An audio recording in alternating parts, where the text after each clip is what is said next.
Hey, what's up everyone? Eric Rossi, the guy with the eye here today, and I'm going to talk about something new because Adobe just came out with their Creative Cloud Adobe CC 2015. I'm going to talk about one of their tools right now.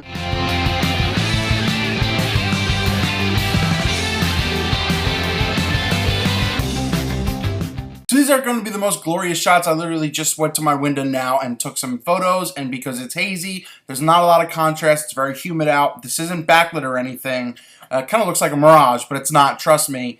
And this is of the New York skyline, a little bit of what I have right outside my window. I took three with different variations and lengths just to see how this dehaze filter or this dehaze feature that is now in I think it's in Lightroom too, but it's in Photoshop CC 2015. So since this is still new, I wanted to give us a couple days, see if there was any bugs that were going to be worked out. So let's just really kind of just look at it and do this together. I've not tested it yet, but the only thing I have tested it once, and with a black and white image, but I'll cover this in a second. So as you open this up in Adobe Camera Raw, you go to your camera effects and you see a dehaze tool. Amazing, right?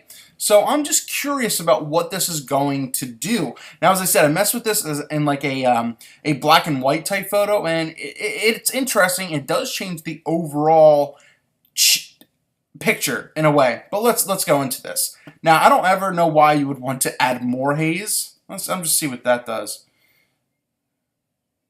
See, I mean, it kind of gives like this soft look, so that's interesting. More hazy, I guess, more like horror story shot. But as you kind of see, it's really soft down here.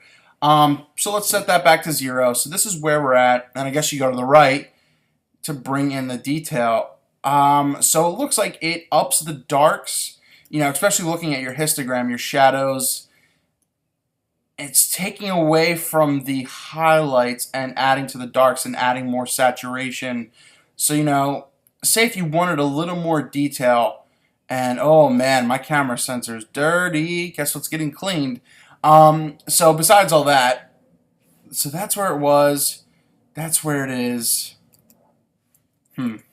So you get some detail back. As you see too, I pointed to the screen. There's some clouds here too. So that's pretty interesting. So let's go to my next one. And I just wanted to take it from a little bit of a further length. Once again, I just took this, didn't care about the, the lines or anything like that, even though it's straight for the school. Let's just do it again from a little bit further, see what it affects more of. And as you see, it actually mainly, it's also bringing back the sky a little bit too. That's pretty cool. It is affecting the dark areas a little bit and a little bit of the hue. Once again, just kind of pay attention to the bottom of the screen. You'll notice that it's getting a little dark, especially around the houses around here. But it really is doing a good job of bringing detail to just where it needs to be. And I guess the big thing is it plays with the darks and adds saturation. But it's a good job. I mean, you go from here with no detail whatsoever to, something here. You brought back sky detail, you brought back color, and you brought back a good landscape. And how about even further back? Say you have a scene with a little more of a bit of a foreground, and you want something deeper. So let's just look into it here. It's the dehaze tool. What would that look like? Ooh, very mystic, very scary, spooky, Walking Dead type. I don't know. So here we go. Even something like this I would take over this because there is no detail. You hardly see a cloud, but you go here, and look, it's even bringing out the clouds right here, something that was pretty much hidden. So I need to clean my camera sensor for one, and I think this dehaze tool is a pretty cool feature, and this would be very beneficial to a lot of people, especially even if you just go to like touristy parts, touristy things whenever you're traveling, a landscape. Now, even like if you went to the Grand Canyon, this could be really awesome. So even with just a little bit more editing, you could easily get the look you want and grab more detail without just having to worry about, bringing back the highlights. Because you see, look at the difference. So highlights, yeah, you're grabbing it, but it's only grabbing one point. It's not affecting the overall image, especially when we're going like this.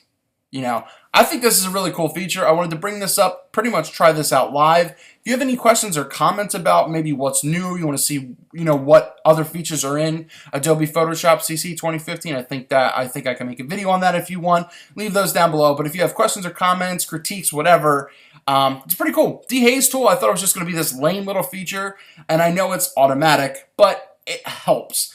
Once again, I wanted to also say for going black and white, you know how you can change your exposure with your temperature, with your Kelvin temperature. Well, let's just go back to at shot. So that's that. Let's go back to the effects. The dehaze tool will also help with your black and white photos as well. It seems like it punches the contrast a little bit, and so it could help. It could add something a little more. So that's all I got. Eric Rossi, the guy with the eye. There's the dehaze tool in Photoshop, Adobe Photoshop CC Creative Cloud 2015. Thank you, Adobe, for this, and thank you now that I gotta figure out to clean my sensor.